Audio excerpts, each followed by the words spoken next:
नमस्कार, मैं डॉक्टर विजय नारायण तिवारी।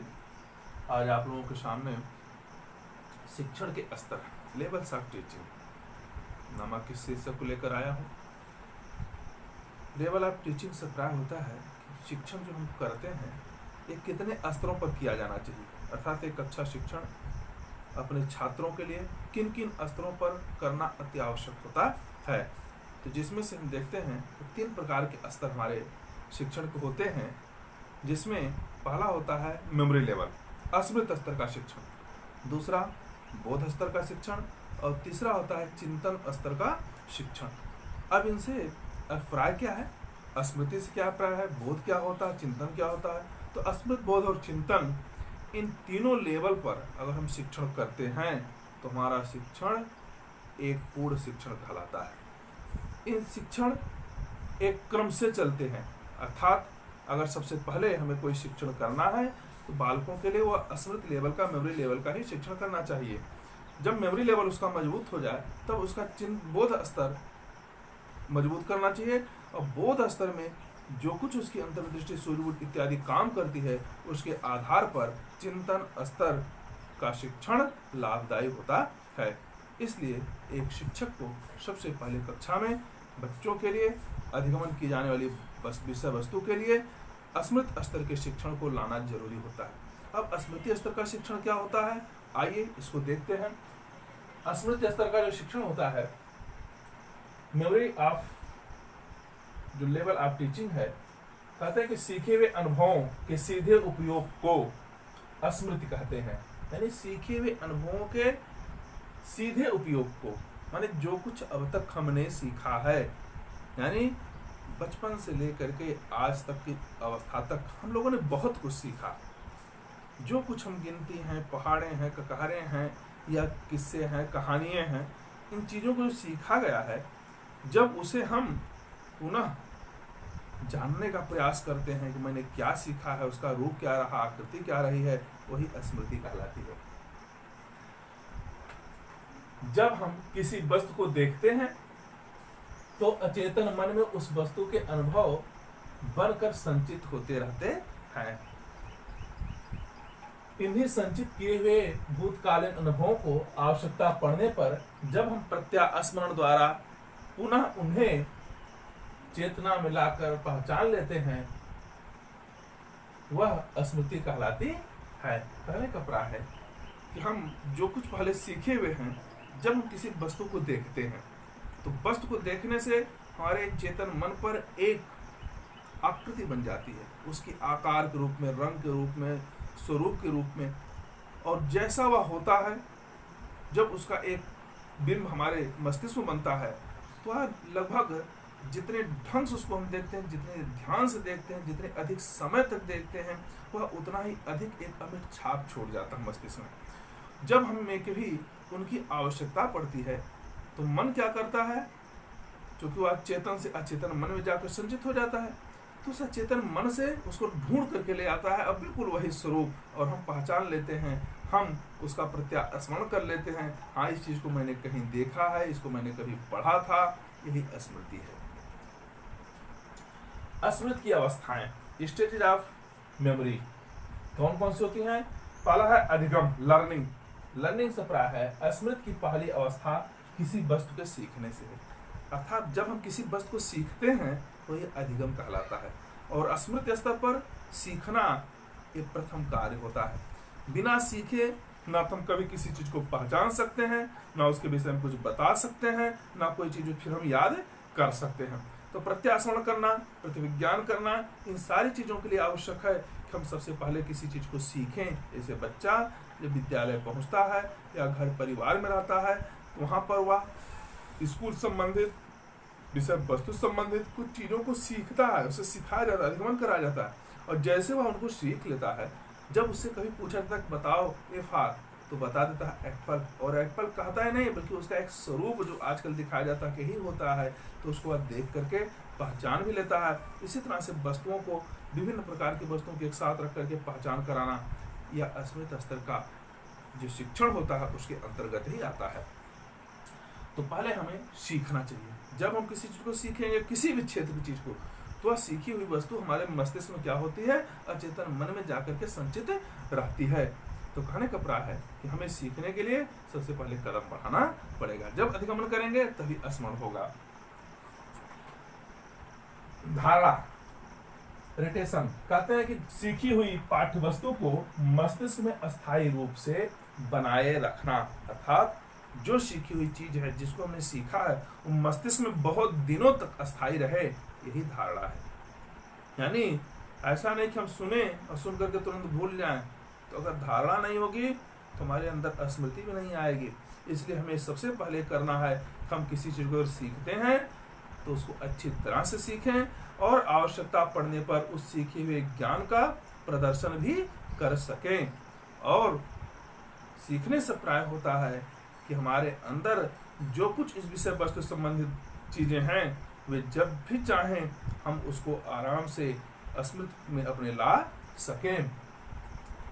तीसरा है प्रत्यास्मरण, रिकाल। रिकाल से प्राय होता है सीखे हुए अनुभवों को चेतना में लाना, प्रत्यास्मरण कहलाता है। अर्थात जो कुछ हमने सीखा अनुभव है उसको कहां पर ले आना, चेतना में लाना, अर्थात कॉन्शियस में ले आना। जब सीखी वस्तु को हम पुनः याद कर लेते हैं, चेतना में ला देते हैं, वही रिकाल होता है, प्रत्यास्मरण होता है। कारण क्या है, हम सीखते तो बहुत कुछ है, कभी कभी होता है कि हमें आवश्यकता पड़ती है तो उन चीजों को निकाल भी लेते हैं, ढूंढ लेते हैं, कभी कोई नहीं मिलते हैं। तो जो चीजें हमें मिल जाती हैं, इसका मतलब उसमें हमारी स्मृति अच्छी रही है, उसमें हमारी धारणा अच्छी रही है और उस विषय वस्तु को अच्छी तरह से सीखे हुए थे। तो जितनी अच्छी से, जितने बेहतरीन ढंग से हम पाठ्य वस्तु को याद करेंगे, सीखेंगे, देखेंगे, उतना ही हमें आसान होता है जब हम मेमोरी लेवल पर आते हैं उसकी पहचान करने के लिए, उसको पुनः स्मरण करने के लिए, चेतना पर पुनः लाने के लिए। मैंने देखा है तो कैसा था, उसको पुनः अपने मानस पटल पर एक प्रतिबिंब के रूप में ले आना, स्वरूप के रूप में लाना, चित्र के रूप में लेना, आकार के रूप में ले आना, यही प्रत्यास्मरण कहलाता है। चेतना के कुछ मनोवैज्ञानिक नियम हैं। चेतना में लाने के लिए कुछ नियम होते हैं, जैसे साहचर्य। जब कभी हम समान प्रकार की वस्तुओं को देखते हैं तब हमें पहचानते कैसी वस्तु हमने कहीं देखा था। समानता उसमें अगर है तभी पहचान में आ जाती है, उसमें अगर कोई विरोध अपोजिट गुण है तब भी पहचान में आ जाती है।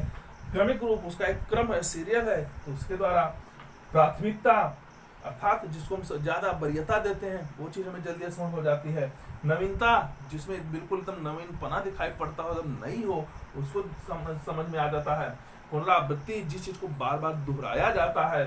प्रबलन, और जिसमें हमें रेनफोर्समेंट मिलता है, अर्थात शाबाश, अच्छा, बहुत बढ़िया। अगर इस प्रकार से कभी आप पढ़ते समय अपने शिक्षक के द्वारा प्रबलन पाए हैं तो आपको याद रहता है कि शिक्षक ने, गुरुजी ने मुझको इस चीज पर मेरा सम्मान बढ़ाया था, मुझे पुरस्कार दिया था, मुझे शाबाशी दिया था।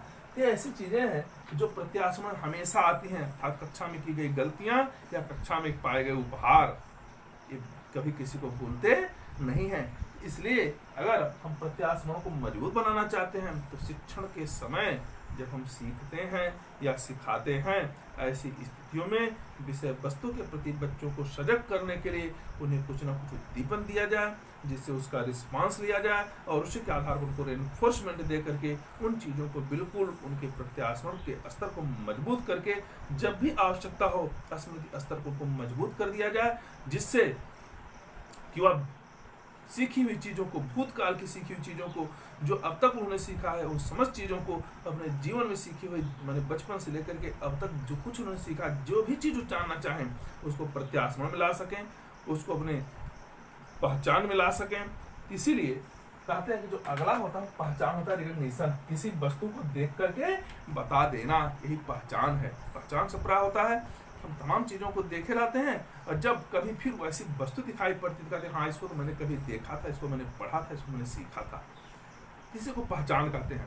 तो स्मृति स्तर पर आपने देखा 4 चीजें आई, अधिगम, धारणा, प्रत्यास्मरण और पहचान।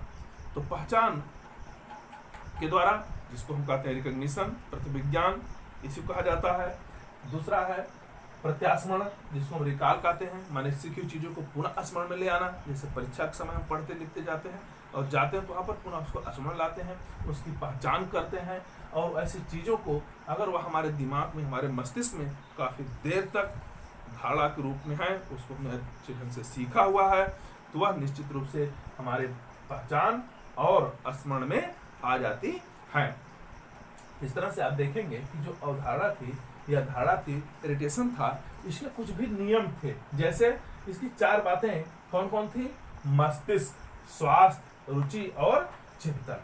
हम उन्हीं चीजों को अच्छी तरह से सीख ले पाते हैं और उन्हीं चीजों को बहुत दिनों तक अस्थायी रूप में अपने मस्तिष्क में धारण कर पाते हैं, जो कि हमारा मस्तिष्क जितना ही स्वस्थ रूप से, जितना ही वह मनो उत्तेजक के रूप से अर्थात मानसिक रूप से जब वह बिल्कुल मजबूत होता है, जिसे हम कहते हैं उद्दीपक, जिसे हम कहते हैं कि उच्च मनोबल का होना, हाई मोराल का होना। अगर हमें सोचें कि विषय वस्तु हमें निश्चित रूप से सीखने क्यों नहीं आ रहे, हम सीख सकते हैं। अगर ऐसा भाव है तो अब बालक सीख लेता है, लेकिन वहीं पर कोई भयभीत होकर के किसी चीज को सीखना चाहता है तो उसे सीख नहीं पाता है, किसी दबाव में सीखना चाहता है तो नहीं सीख पाता है, किसी बीमारी के रूप में सीखना चाहता है तो नहीं सीख पाता है। इससे स्वस्थ मस्तिष्क का होना जरूरी है। जब वह सीखने के लिए बैठे तो उसका मस्तिष्क बिल्कुल फ्रेश हो, बिल्कुल ताजा हो, उसमें किसी प्रकार के कोई कचड़े ना हो, अर्थात बिल्कुल एक धुले हुए स्लेट के समान होगा, तो वह हर विषय वस्तु को अच्छी तरह से सीख लेगा। स्वास्थ्य प्राय है उसको फिजिकली भी और मेंटली दोनों तरफ से स्वस्थ रहना है। उसका पूर्ण चिंतन एकदम स्वस्थ होना चाहिए, हेल्दी होना चाहिए। अगर स्वास्थ्य उसका ही गड़बड़ है तो किसी चीज को सीख नहीं सकता। इसलिए स्वास्थ्य को बिल्कुल बनाए रखना है और स्वस्थ शरीर और स्वस्थ मस्तिष्क द्वारा सीखी हुई चीजें निश्चित रूप से अस्थायी होती हैं, वो जल्दी भूलती नहीं है। मेमोरी लेवल में आवश्यकता पड़ने पर उनका पहचान कर सकते हैं, उनको पुनः स्मरण में ला सकते हैं। इसी तरह से रुचि, जिस विषय वस्तु को सीखने में हमारी जितनी अधिक रुचि होती है, इंटरेस्ट होता है, उतना ही अधिक उसको हम सीख पाते हैं और बहुत दिनों तक उसे धारण कर लेते हैं। चिंतन अर्थात जिस चीज का हम बार बार चिंतन करते हैं, पुनरावृत्ति करते रहते हैं, ऐसी विषय वस्तु हमारे मस्तिष्क में चिरस्थायी रूप से स्थिर रहती है। तो ये सारी चीजें थी स्मृति के रूप में। स्मृति क्या होती है? स्मृति को पुनः चेतना में लाने को हम प्रत्यास्मरण कहते हैं, उनको पुनः पहचान लेने को प्रतिविज्ञान कहते हैं, अर्थात उसकी पहचान कहते हैं। और इस स्मरण को मजबूत करने के लिए हमें सीखने में और उसको बहुत दिनों तक अपने मस्तिष्क में धारण करने की, अगर दो कलाओं को अच्छी तरह से जानते हैं तो हम कभी भी अगर हमें शिक्षण कार्य करना है, किसी परीक्षा में बैठना है, उन विषय वस्तुओं को आसानी पूर्वक उसे सीख सकते हैं, स्मरण कर सकते हैं, उसकी पहचान कर सकते हैं। तो अब देखते हैं ये जो शिक्षण स्तर का जो प्रतिमान है जिसको हार्वर्ड ने बनाया है, इन्होंने इसमें क्या क्या चीजों को सजोया है, उसमें समावेशित किया है। तो आइए देखें। कहते हैं कि इसके प्रारूप का वर्णन निम्न 5 सोपानों में किया जाता है। जो स्मृति रूप का शिक्षण होता है स्तर का, वह 5 भागों में पहले बांटा गया है, जिसको हम हार्वर्ड का पंचपदी भी कहते हैं। अक्सर परीक्षा में पूछा जाता है हार्वर्ड की पंचपदी के आधार पर एक पाठ योजना का निर्माण करो, या स्मृति स्तर का जो शिक्षण प्रतिमान है उसको किसने बनाया है? हार्वर्ड ने बनाया है। हार्वर्ड ने पंचपदी में कौन कौन से पदों को लिया है, उन पदों की आप व्याख्या करिए, उसमें क्या कहना चाहते हैं। तो आइए दूसरी चीजों को हम यहाँ पर एक संरचना के रूप में बताने का प्रयास करेंगे। देखिए उसमें जो इनकी शिक्षण प्रणाली है, जिसके आधार पर उन्होंने एक मॉडल बनाया है, एक प्रतिमान बनाया है, एक प्रारूप बनाया है, उसमें इनके उद्देश्य कितने हैं? 4 उद्देश्यों को पहले डाला है। माने उसकी संरचना के 5 सोपान हैं, जिसमें उद्देश्य, संरचना, सामाजिक प्रणाली और मूल्यांकन प्रणाली, इन चारों प्रणालियों पर हम क्या करते हैं? इनके हार्वर्ड के पंचपदी को परखते हैं, उसी कसौटी पर रखते हैं। तो आइए देखते हैं। सबसे पहले एक पक्ष होता है प्रतिमान पक्ष, माने जो हमारे प्रतिमान है जिसके 4 सोपान हैं, उन चारों सोपानों पर हम कौन कौन से कार्य को स्मृति स्तर के शिक्षण पर करने का प्रयास करते हैं। तो देखिए, तो सबसे पहले इसका उद्देश्य डिसाइड करना होता है। किसी भी प्रकार का, चाहे स्मृति हो, चाहे बोध हो, चाहे चिंतन स्तर का शिक्षण हो, तो उसमें हमें उद्देश्य फोकस को पहले करना होगा, उसकी संरचना लेनी होगी, उसके सामाजिक प्रणाली को देखना होगा और उसके मूल्यांकन प्रणाली को। तो जब हम इन चारों चीजों को व्यवस्थित रूप से देखते हैं तो उसी पर अपने शिक्षण को क्या करते हैं? परखने का प्रयास करते हैं। तो देखिए उद्देश्य जो होता है फोकस, जैसे स्मृति स्तर का शिक्षण चल रहा है, इसका प्रतिमान हार्वर्ड ने कैसे क्या बनाया? कहते हैं कि इस पर मानसिक पक्षों का प्रशिक्षण, अर्थात छात्रों को मानसिक रूप से प्रशिक्षित किया जाए, अर्थात उनके मन को, स्मृति को, उनके चेतन मन में किसी विषय वस्तु को किस प्रकार से रुचि उत्पन्न किया जाए, कैसे ध्यान में लाया जाए, कैसे धारणा बनाई जाए, इस पर विशेष ध्यान देना। तथ्यों का ज्ञान प्रदान करना, जो तथ्य या विषय वस्तु सिखाए जा रहे हैं उसके पहले में उसे अच्छी तरह से ज्ञान देना। सीखे हुए तथ्यों को याद रखना, जो कुछ सिखाया गया है उसको भी याद रखना बहुत जरूरी है, इसलिए सीखे हुए तथ्य जो है, विषय वस्तु है, उसको याद रखना। सीखे गए तथ्यों का प्रत्यास्मरण करना, अर्थात जो कुछ आपने सीखा है उसको पुनः अपने स्मृति पटल पर लाना, चेतन स्तर पर ले आना, उन्हें पुनः प्रस्तुत करना और ला करके आवश्यकता अनुसार उनका प्रदर्शन करना। अभिप्राय क्या है, अगर आपको स्मृति स्तर का शिक्षण कार्य करना है तो सबसे पहले आप उसके उद्देश्य को डिसाइड करेंगे। उद्देश्य क्या होगा, यानी आप जो भी शिक्षण दे रहे हैं, जो भी विषय वस्तु या तथ्य को समझाने का प्रयास कर रहे हैं, कम्युनिकेट कर रहे हैं, उसमें सबसे पहले उनके मानसिक पक्षों को प्रशिक्षित करिए, मजबूत करिए। मानसिक पक्ष से प्राय है जो अभी आपको अपनी स्मृति के 4 सोपान बताए, अधिगम पहले करिए, फिर धारणा उसकी हो, फिर उसकी पहचान कर सकें, उसको प्रत्यासन में ला सकें। इन्हीं पर आधारित इनके उद्देश्य होते हैं। तो देख, उद्देश्य में क्या है, मानसिक पक्षों को प्रशिक्षण, तथ्यों का ज्ञान प्रदान करना, सीखे हुए तथ्यों को याद रखना और सीखे गए तथ्यों को पुनः स्मरण में ले आना, प्रत्यास्मरण करना। अब बात आती है, हमारे जब उद्देश्य डिसाइड हो गए, हम कुछ चीज सीखेंगे या बच्चों को सिखाएंगे तो ये पुनः उसको स्मरण भी ला सकेंगे, उसको पहचान भी सकेंगे, उसके अनुरूप उसको व्यक्त भी कर सकेंगे। तो संरचना क्या होगी, सिंटेक्स की प्रणाली क्या बनेगी। तो प्रणाली में आप देखेंगे स्मृति स्तर शिक्षण की व्यवस्था को निम्नांकित 5 सोपानों में बांटा गया है, जिसे हर्बर्ट की पंचपदी प्रणाली भी कहते हैं। कौन कौन से 5 पद हैं हर्बर्ट के। पहला आता है प्रस्तावना या तैयारी करना, प्रिपरेशन, अर्थात तैयारी से प्राय है कि पहले हमें जो बच्चों का पूर्व ज्ञान है, जो पहले से जानते हैं, जो आज हम शिक्षण करने जा रहे हैं, इसके पूर्व जितना वो सीखे हुए हैं, उस स्तर को जांचने का प्रयास करना चाहिए और ये पता लगाना चाहिए कि बच्चे की उम्र क्या है, इसका स्तर क्या है, एक किन विषय वस्तु में रुचि लेता है, किसको पढ़ाने पर या उसको समझ सकता है। तो अगर हम उसके पूर्व ज्ञान को परख लेते हैं तो एक हमें सहायता मिलती है, हम नवीन ज्ञान को, अर्थात जो कुछ हम पढ़ाने जा रहे हैं, न्यू नॉलेज को जो उन्हें देना चाहते हैं, उस विषय वस्तु से उनको कैसे जोड़ा जाए, रिलेट किया जाए। इसके लिए होता क्या है, जब हम पाठ्य योजना बनाते हैं उसमें उनके सीखे हुए व्यवहारों को, उनके सीखे हुए ज्ञान को, उनके स्तर को देखते हुए कुछ प्रश्नावलियों का निर्माण करते हैं और उसी प्रश्नों को पूर्व ज्ञान से धीरे धीरे नवीन ज्ञान की ओर लेकर चलते हैं। और जब हमारा पूर्व ज्ञान से नवीन ज्ञान की ओर जो प्रश्नों की श्रृंखला पूर्ण होती है तो उसमें यह स्पष्ट हो जाता है कि अब हमें पढ़ाना क्या है, अर्थात बच्चों को नवीन स्तर तक उस चैलेंजिंग जो आपका टॉपिक है वहां तक पहुंचाना, यही प्रस्तावना है। तो इंट्रोडक्शन से प्राय होता है कि हम विषय वस्तु को उनके पूर्व ज्ञान से नवीन ज्ञान जो हम देना चाहते हैं वहां तक उनको ले आना और सरलता पूर्वक वहां तक पहुंचा लेना, और उसके बाद नवीन ज्ञान को प्रस्तुत करना। और इसके अंतर्गत जब हम पढ़ते हैं या पढ़ाते हैं तो उनके पूर्व ज्ञान के आधार पर ही हमें शिक्षण करना चाहिए। जैसे अगर बच्चा न्यूमेरिकल चीज़ों को नहीं जानता है तो उसको हम गुणा भाग इत्यादि नहीं सिखा सकते। अगर वह बालक कक्षा 6, 7, 8 का है, जूनियर लेवल का है, अगर वह संक्रिया को जानता है, उनके ऑपरेशंस को जानता है, वह अनेकों प्रकार के जो अलजेब्रा हैं उसकी चीज़ों को समझता है, तो हम निश्चित रूप से उसको हार्ड चीज़ों को पढ़ा सकते हैं। कहने का प्राय है, अगर हिंदी भाषी क्षेत्र का व्यक्ति हिंदी को जानता है तो हिंदी से संबंधित विषय वस्तु कर उसे पढ़ाया जाता है तो सरलता से सीख लेगा। तो पूर्व ज्ञान अर्थात जो पहले से सीखा हुआ है और नवीन ज्ञान जो कुछ हम सिखाने जा रहे हैं, इन दोनों में उसके स्मृति मतलब मेमोरी लेवल को मजबूत करने के लिए हमें सबसे पहले प्रीवियस नॉलेज को लाना, परखना ये अति आवश्यक होता है।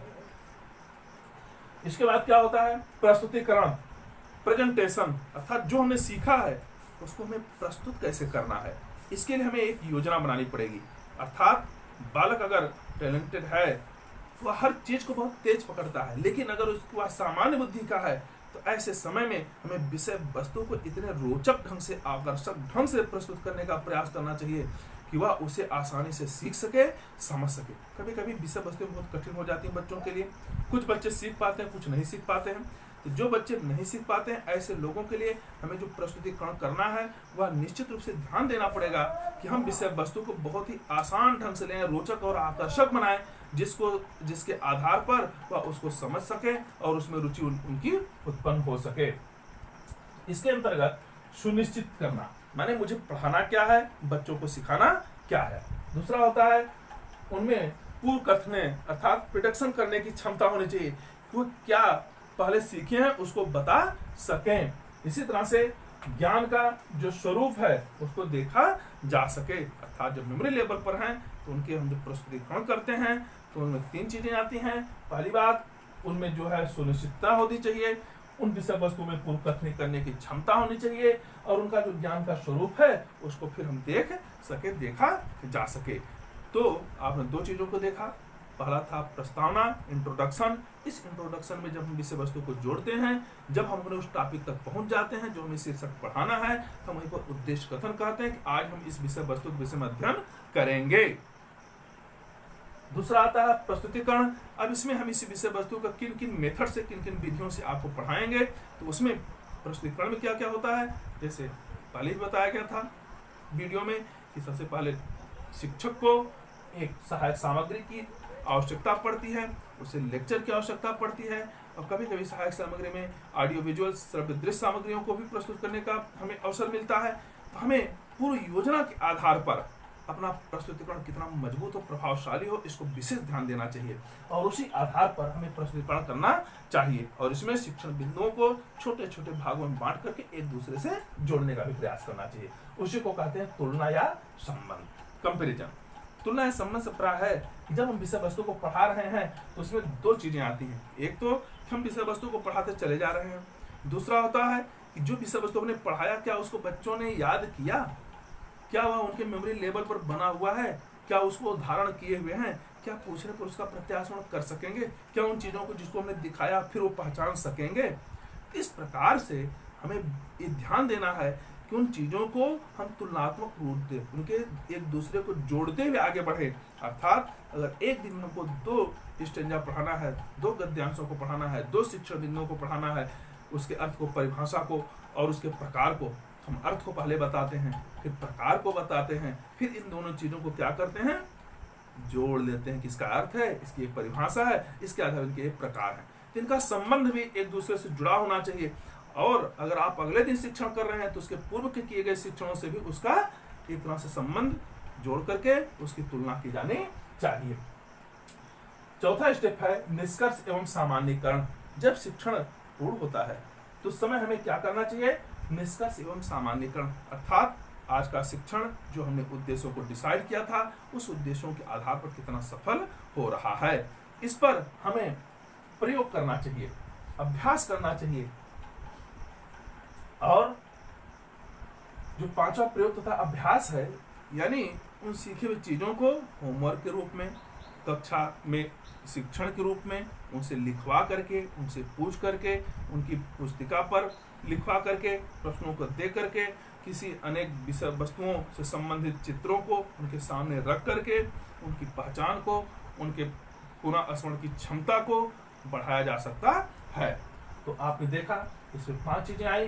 पहला था प्रस्तावना, पूर्व ज्ञान से नवीन ज्ञान को जोड़ने के लिए, प्रस्तुतिकरण, जो भी हमारी शिक्षण की विषय वस्तु जो पूर्व तैयारी है, जो उनके मेमोरी लेवल को अच्छी तरह से बढ़ा सकता है, उसके आधार पर शिक्षण विधियों का, सहायक सामग्रियों का चयन करना, उसका प्रस्तुतिकरण करना, विषय वस्तु को छोटे छोटे भागों में बांट करके उसको प्रदर्शित करना, फिर तुलना करना, हमने क्या पढ़ाया है, जो कुछ हमने पढ़ाया शुरू से लेकर के अब तक, उसमें पूरे ज्ञान को एक साथ तुलनात्मक रूप से अध्ययन करना, जोड़ना, उनको परस्पर अलग ना होने देना, अर्थात जोड़ करके रखना, और उससे संबंधित कुछ प्रश्नों को पूछना, उनका मूल्यांकन करना, जिसे हम निष्कर्ष एवं सामान्यीकरण कहते हैं, जिसके आधार पर हम बता सकते हैं कि मेरा पढ़ाया हुआ ज्ञान आज का अधिगमन बच्चों ने कितना किया है, उसका हमने मूल्यांकन किया, उस पर एक निष्कर्ष पहुंच सकते हैं, परिणाम पर पहुंच सकते हैं, क्या मेरा शिक्षण उनके लिए उपयोगी रहा, क्या बच्चे उसको अधिक से अधिक रूप से सीख सके, और उसी के आधार पर अगर वो सीखते हैं तो हमें एक सामान्यीकरण बनाते, एक जनरलाइजेशन बनाते, एक नियम या सिद्धांत बन जाता है।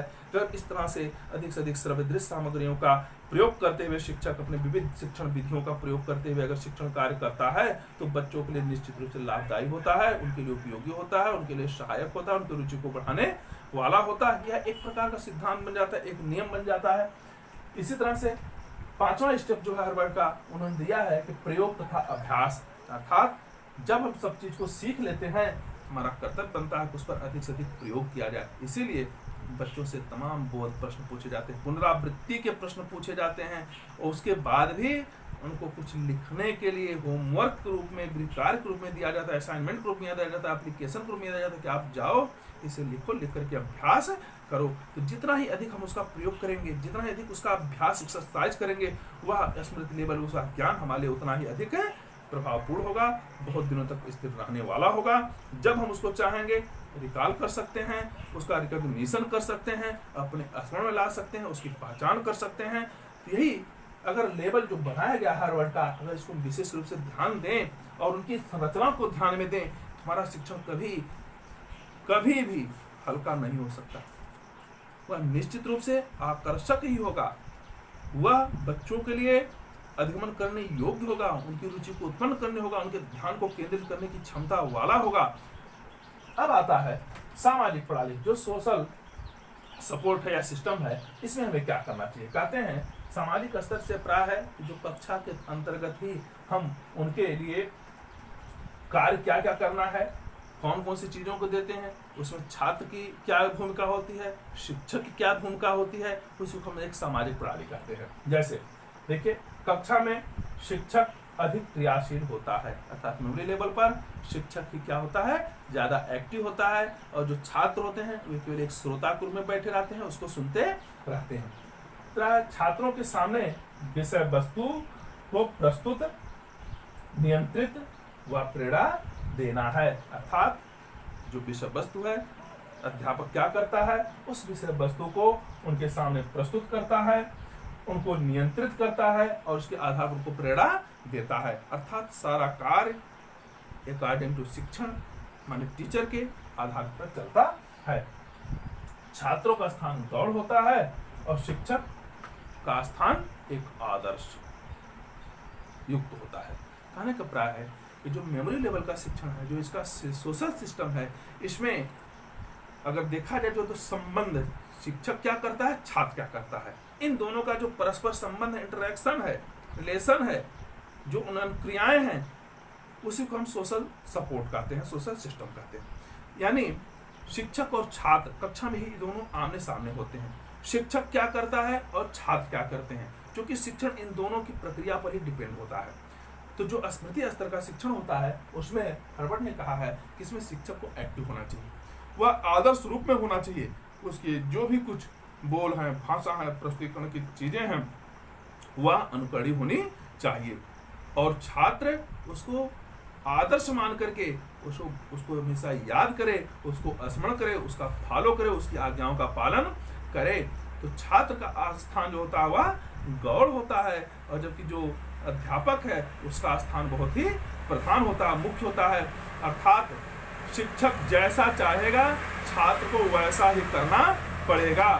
छात्र उसकी विषय वस्तु को मन लगा करके, ध्यान लगा करके, रुचि पूर्वक सुनता है और उसको याद करता है, कंठस्थ करता है, और शिक्षक उसे याद करवाता है, जिससे उसका मेमोरी लेवल याद मजबूत हो सके। यही कारण है कि बचपन में छोटी कक्षाओं में हमेशा मेमोरी लेवल को मजबूत करने के लिए गिनतियां पढ़ाई जाती हैं, पहाड़े याद कराए जाते हैं, कहारे याद कराए जाते हैं, एबीसीडी याद कराई जाती है, वर्ड मीनिंग याद कराई जाती है, उनके जो फार्म चलते हैं याद कराया जाता है, रटाया जाता है।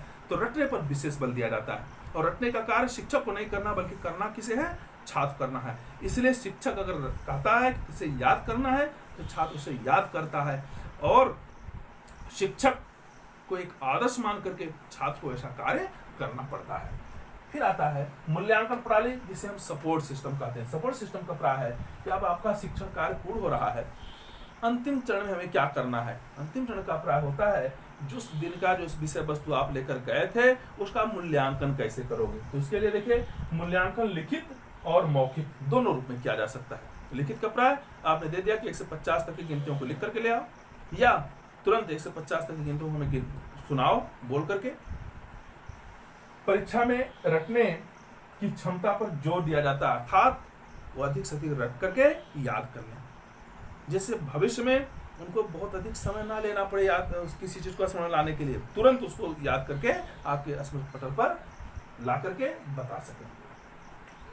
वस्तुनिष्ठ परीक्षा में प्रत्यास्मरण अभिज्ञान महत्वपूर्ण पद होते हैं, अर्थात अगर स्मृति स्तर को और मजबूत करना है इसमें वस्तुनिष्ठ परीक्षाओं में उनके परीक्षा का आयोजन करना चाहिए। उनके आधार पर जो अनेकों प्रकार की विषय वस्तुओं का आकृतियों का चयन होता है, इस पर उन्हें मजबूत करना चाहिए। तो कहने का प्राय है कि जो शिक्षण का स्मृति स्तर है, यहाँ पर हर्बर्ट ने उसके उद्देश्यों में दिखाया। पहली बात, बच्चों के मानसिक जो स्तर है उसको मजबूत किया जाए, उसको इस योग्य बनाया जाए कि उन विषय वस्तुओं को अधिक दिनों तक याद करके रख सकें। इतनी क्षमता प्रदान की जाए कि जब आवश्यकता हो वह उसको पुनः स्मरण चेतना में ला सकें। उस विषय वस्तुओं को अगर कभी देखे हैं, पढ़े हैं, सीखे हैं तो पहचान उसकी कर सकें। इसी के आधार पर जब उद्देश्य डिसाइड हो जाता है तो उसकी संरचना की जाती है। संरचना में प्राय होता है कि उसके जो 5 पद होते हैं उन 5 पदों को याद रखना चाहिए, अर्थात प्रस्तावना, जिसमें आपको पूर्व ज्ञान को नवीन ज्ञान से जोड़ने का प्रयास करना है, अर्थात जो कुछ आप पहले सीखा हुआ है उसी के आधार पर नई चीजों को हमें सिखाने का प्रयास करना, ये प्रस्तावना है। उस समय हमें उद्देश्य कथन भी कर देना चाहिए, मैं आज इस चीज को पढ़ाने जा रहा हूँ। फिर इसका प्रस्तुतिकरण कैसे करना है, विषय वस्तु को कक्षा में जाते हैं विषय वस्तु को सरल और आकर्षक रूप से हमें प्रस्तुत करना है। इसके लिए प्रिपरेशन में पूर्व तैयारी हमें करके रखना पड़ेगा। जैसी तैयारी होगी उसी तरह से हमारा कक्षा शिक्षण होगा। फिर इसके बाद आता है उसमें हमें कुछ ना कुछ चीजों को संबंध या तुलना के रूप में लेना चाहिए। हमने क्या सिखाया और अब क्या सिखा रहे हैं, इन दोनों के बीच में क्या रिलेशन रहा है, उन दोनों का एक दूसरे से संबंध कैसा रहा है, इसको भी से ध्यान देना चाहिए। फिर उसका एक निष्कर्ष भी निकालना चाहिए, मेरे पढ़ाए हुए ज्ञान का, जैसे वस्तु का छात्रों ने कितना अधिगमन किया है, उससे संबंधित कुछ प्रश्नावली लिया जाए, उससे संबंधित कुछ चीजों को उनसे पूछा जाए और उसके आधार पर एक निष्कर्ष निकाल करके एक सामान्यकरण नियम या सिद्धांत को बनाया जाए। ऐसा करने से बच्चे निश्चित रूप से चीज को अच्छी तरह से सीख लेते हैं। फिर प्रयोग तथा अभ्यास, जो उसका 5वां पद है, यानी सीखे हुए चीजों को अभ्यास में ला सकें, उस पर अधिक अधिक प्रयोग कर सकें, जिसके आधार पर उनका स्मृति स्तर बिल्कुल मजबूत हो जाए। तो कहने का प्राय है हमारा अगर ये संरचना अच्छी तरह से चल रही है, उसमें अगर शिक्षक सारी चीज़ों को बढ़िया से सीख करके सिखाने का प्रयास करता है, अधिक से अधिक अभ्यास के दौरान की चीज़ों को रटाने का प्रयास करता है, तो उनका स्मृति लेवल, मेमोरी लेवल जो है बहुत ही मजबूत हो जाएगा। किसी भी समय उसकी आवश्यकता पड़ने पर उसको हम बच्चों से पूछ सकते हैं, उसका वे उत्तर दे सकते हैं। इसीलिए पढ़ाई हुई चीज़ों का जब परीक्षा होती है वार्षिक, तो उसमें क्या करते हैं बच्चे, जितना भी सीखा हुआ ज्ञान होता है उन सारी चीज़ों को वे ला करके अपनी उत्तर पुस्तिका में लिख देते हैं। तो जितने बढ़िया उसको सीखे लाते हैं उतना ही अच्छा उसका उत्तर दे लेते हैं, और जितना उनका ध्यान कम लगता है उतना प्रत्याशरण या पहचान भी कम कर पाते हैं। कभी कभी सोचते सोचते अटके रह जाते हैं, मैंने क्या सोचा था, क्या देखा था, उनके मस्तिष्क को नहीं आता, क्योंकि उस समय उनका सीखते समय ध्यान स्थिर नहीं रहा, उसमें उनकी रुचि कम रही है, उसका उन्होंने कभी सोचा भी नहीं, चेतना में लाया नहीं। इसलिए परीक्षा के समय ऐसे बच्चे क्या होते हैं, किसी विषय वस्तु को याद करने में असफल हो जाते हैं। इसीलिए स्मृति स्तर का जो शिक्षण होता है यह बच्चों के लिए बहुत लाभदायी होता है, और जब तक स्मृति स्तर का शिक्षण नहीं पूर्ण हो पाएगा तब तक हम बोध स्तर या चिंतन स्तर के शिक्षण को कर ही नहीं पाएंगे। इसलिए स्मृति स्तर यह ऐसा लेवल है जहाँ पर बच्चों को रटने की, किसी चीज को समझने की, फिर उसको चिंतन के रूप में लाने की, ये सबसे बड़ा आधार स्तंभ होता है। इस तरह से अगर ये वीडियो आपको पसंद आया हो तो आप इसे लाइक करें, इस पर कमेंट करें, इसे शेयर करें, और चैनल से पहली बार जुड़ रहे हैं तो इसे सब्सक्राइब करें।